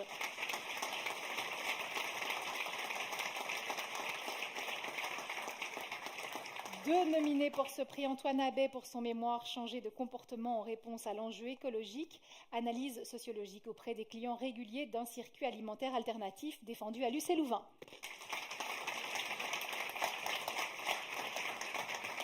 Nominé également Rania Rezgui pour son mémoire Les impacts sociaux des inondations de juillet 2021 dans la vallée de la Vesdre, défendu à Lucé-Louvain.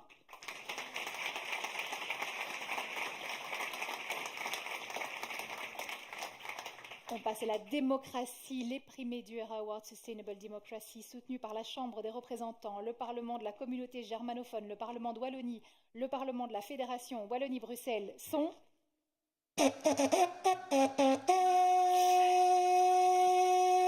la lauréate est Iphigénie Koutsougheras pour son mémoire Les défis de l'institutionnalisation des pratiques délibératives au sein des organisations politiques émergentes, défendu à Lucé-Louvain.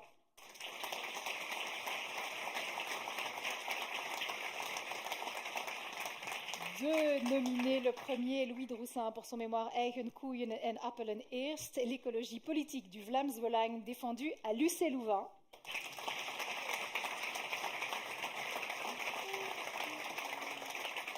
Nominé également Aznataous Kamoum pour son mémoire intitulé Naviguer dans l'adversité et l'incertitude, une étude qualitative sur le processus de résilience chez les femmes migrantes sans papier en Belgique, défendu à Liège.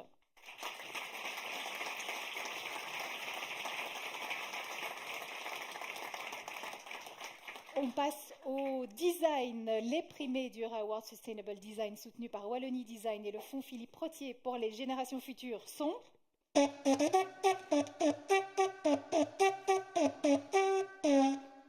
la lauréate Laura Stevens pour son mémoire Sépulture régénérative et design défendu à l'ESA Saint-Luc-Liège.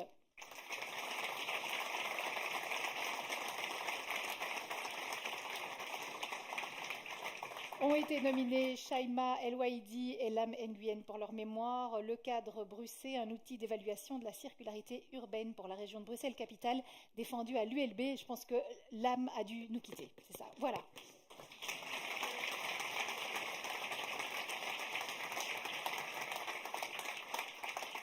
La lauréate du ERA Award en Sustainable Economy est... Elle est absente. C'est Anaïs Couronné pour son mémoire Voie possible pour l'élimination progressive des subventions aux combustibles fossiles qui a été défendu à l'ULB. Alors on enchaîne avec les primés du ERA Award en Sustainable Economy, Social Economy, soutenus par le prix de l'économie sociale et Coop Hub. Ce sont...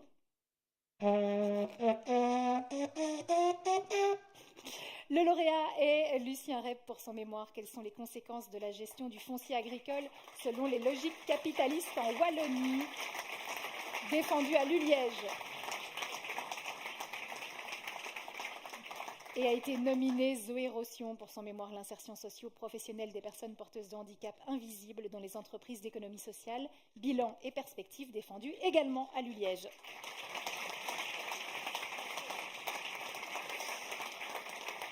On poursuit avec l'ingénierie, la lauréate du ERA Award Sustainable Engineering, soutenue par Technor et le fonds Albert Vanet pour les générations futures, est Maud Toussaint-Scurmans pour son mémoire spécification basée sur les parties prenantes pour la détection portable de la qualité de l'eau. C'était une étude faite aux Philippines et en mémoire défendue à Lucé-Louvain.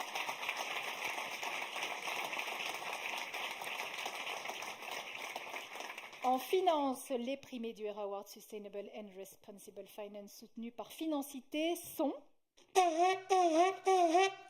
la lauréate Amina Aben pour son mémoire « Évaluation de l'additionnalité des obligations vertes d'entreprises en Europe, impact sur les investissements durables et les résultats environnementaux » défendu à l'ULB.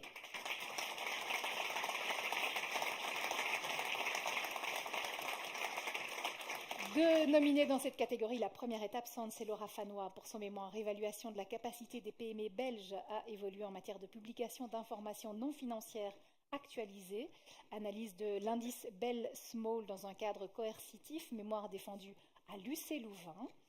Et deuxième nominée, Ilena Fachella pour son mémoire « La relation entre les scores ESG et la performance des CIR belges. Peut-on réellement concilier rentabilité financière et exigences écologiques dans le secteur immobilier ?»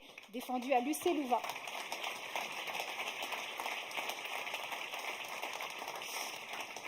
Les primés du ERA Award Sustainable Food System soutenus par Cosucra et la banque Triodos sont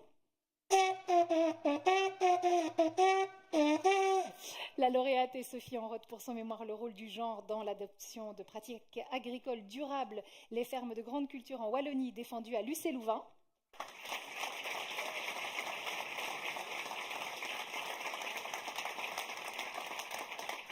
Le premier nominé est absent, c'est Timothée Lefebvre pour son mémoire « Modélisation des systèmes et des politiques agricoles pour promouvoir la durabilité » qu'il a défendu à l'UC Louvain. L'autre nominée est bien présente, c'est Colline Prévost pour ce mémoire « Faire paysan autour de la co-conception d'outils agricoles, le cas d'une charrette maraîchère » défendu à l'Uliège.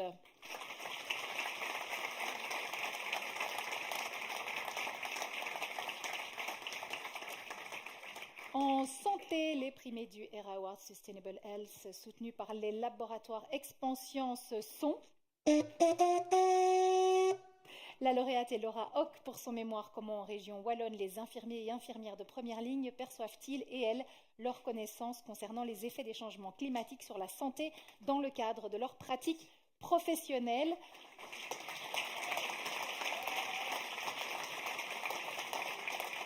Il a été défendu à l'ENALUX et on tenait à la féliciter tout spécialement puisque c'est la première primée ERA du Master en sciences infirmières et première primée ERA de l'ENALUX, un diplôme en codiplomation avec entre autres Lucie Louvain, l'UNAMUR, la LA et la HEPN, je sais pas voilà, la Haute École de la province de Namur, je crois. Nominée dans cette catégorie, Sarah Liégeois pour son mémoire « Comment la loi sur la gouvernance des données et les organisations d'altruisme en matière de données peuvent-elles faciliter l'innovation dans le secteur des maladies rares ?» défendu à l'UC Louvain.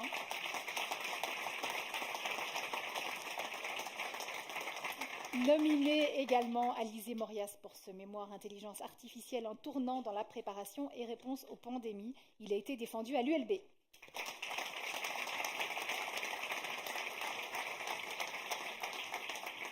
Enfin, mon cher Max, le ERA Award en Sustainable Law, soutenu par notaire.be et avocat.be. Donc les primés sont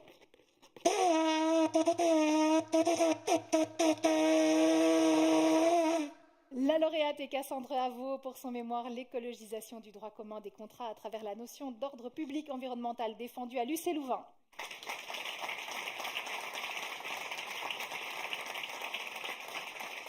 A été nominée Sophie Quignet pour son mémoire « Responsabilité extra-contractuelle, comment fonder la faute d'une carbon major pour sa contribution au réchauffement climatique, repenser la responsabilité civile face au changement climatique ».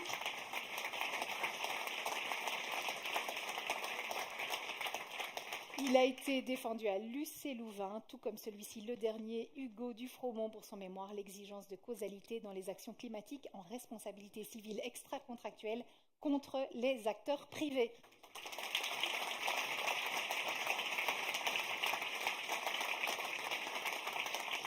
Alors nous voici quasiment arrivés à la fin de cette cérémonie des ERA Awards 2025. Bravo encore à vous toutes et tous, primés et primées de cette édition 2025. Bravo aussi aux promoteurs, aux promotrices qui les ont accompagnés dans l'élaboration de ce travail de fin d'études. Merci au personnel académique et administratif de nos 5 universités francophones, l'UC Louvain, l'ULB, l'UNAMUR, l'UMONS et l'ULiège. Merci également au personnel des hautes écoles pour le relais qu'elles assurent auprès des enseignants et des étudiants et étudiantes. Alors avant de clore cette cérémonie avec Benoît de Rennes et Isabelle Haché, eh bien, je vous propose d'écouter un dernier intermède de Max van der Vorst.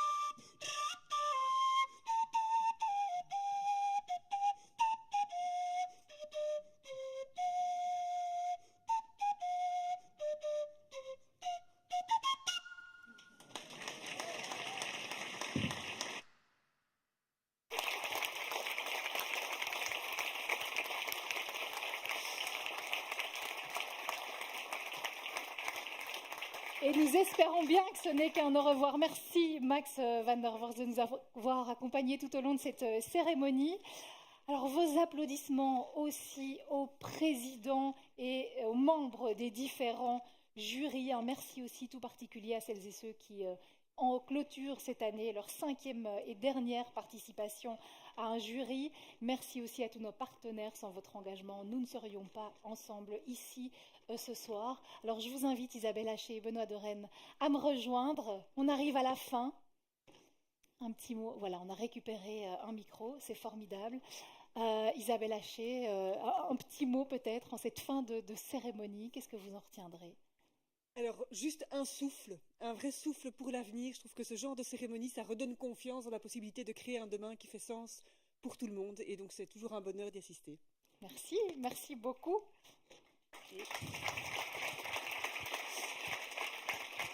Mon cher Benoît, on sait qu'on va d'université en université, année après année. Alors, où irons-nous l'an prochain ? Alors, d'abord, j'aime le souffle.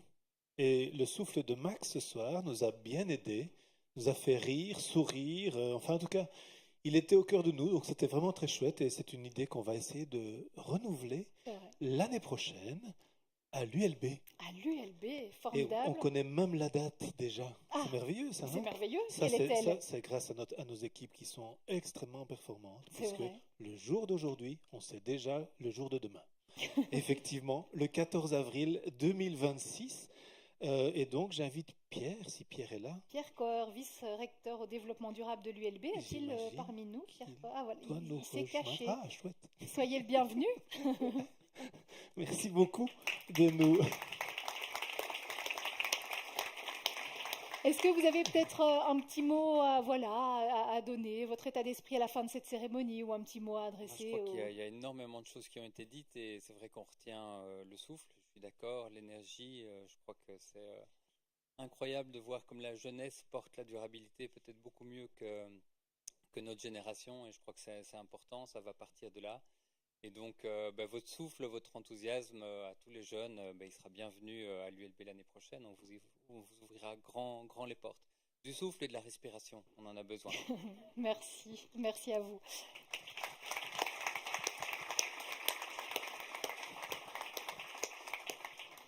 Mon cher Benoît, ça va être compliqué. Moi, je veux bien le porter. Voilà.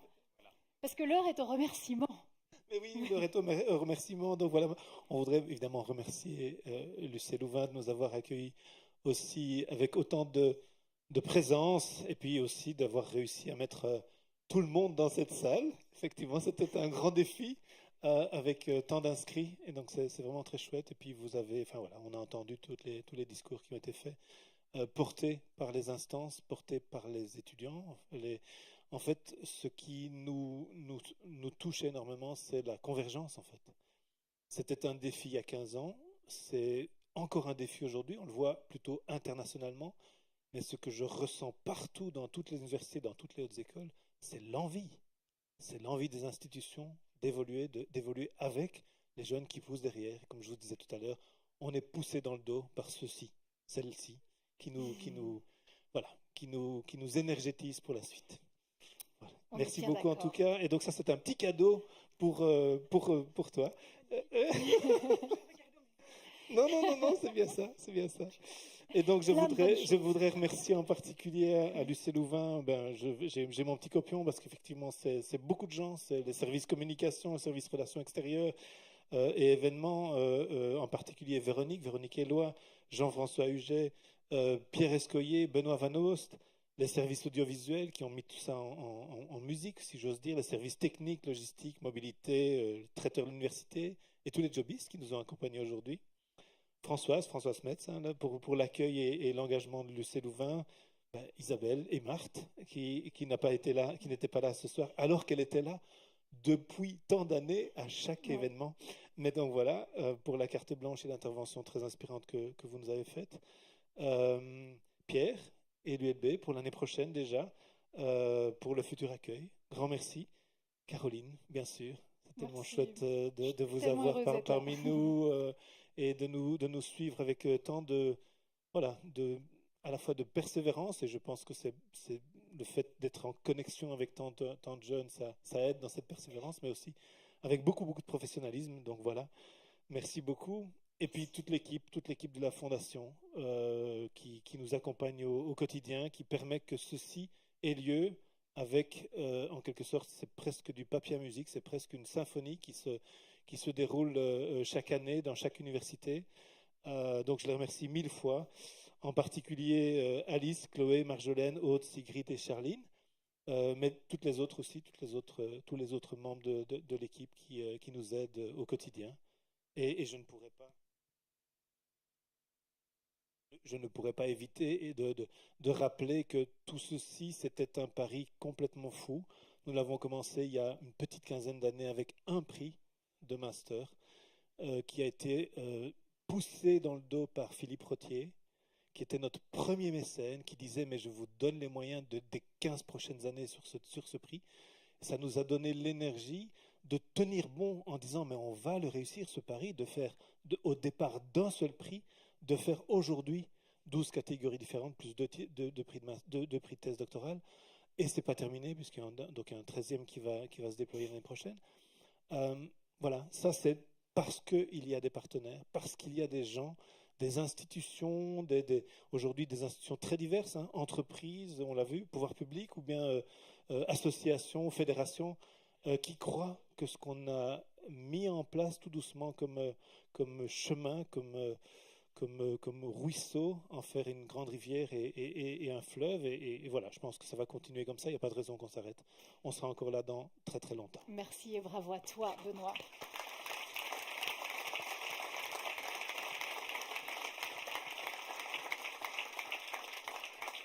Alors j'ai encore quelques annonces micro à faire, évidemment, puisque figurez-vous que ça ne va pas s'arrêter, c'est ce que je disais.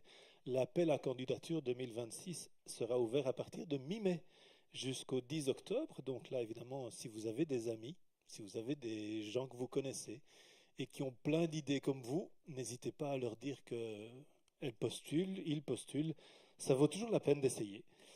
On va avoir aussi toute une série de rendez-vous dans les auditoires. On a multiplié cette capacité à pouvoir intervenir à la demande des professeurs, et ça je les remercie 1000 fois aussi, parce que c'est pas passer 5 minutes faire une annonce micro, c'est passer 2 heures, 3 heures avec leurs étudiants pour débattre de qu'est-ce que ça voudrait dire 360 degrés dans votre matière, dans votre travail de fin d'études. Donc voilà, il y a aussi un effet d'entraînement dans les universités, dans toutes les universités, c'est très très chouette. Et puis alors, je voudrais donner un petit rendez-vous dans un autre domaine, puisque vous savez que la Fondation est actrice aujourd'hui dans un domaine qui est un domaine de la mise en route d'un certain nombre de nouveaux produits, de nouveaux services dans le domaine de l'entrepreneuriat. On finance des bourses de prototypage, on finance des startups. Et le rendez-vous est donné le 4 décembre 2025 à Bruxelles. Ce sera juste à côté de Tour et Taxi.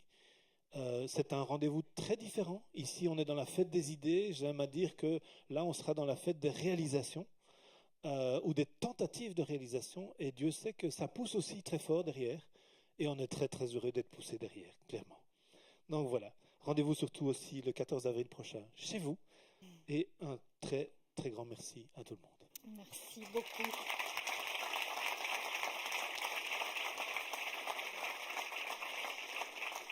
Merci à vous toutes et tous d'avoir été là ce soir. Je vous rappelle de ne pas hésiter à aller voir sur le site de la Fondation si vous souhaitez des informations complémentaires, parce qu'évidemment, on a été un petit peu bref, donc fjf.be/ERA. L'UC Louvain, oh là là, l'UC Louvain, je vais m'y faire, vous convie maintenant à un cocktail. C'est aussi l'heure des photos, et donc évidemment nos primés sont là, ils vont rester là, mais on a besoin des promoteurs, promotrices, des présidents de jury, des représentants des hautes écoles et universités. Merci aussi aux partenaires de rester dans la salle. Voilà, on a plein de petites photos à faire avec vous, et les autres, on vous libère. Et à tout de suite pour continuer la discussion. Merci à vous.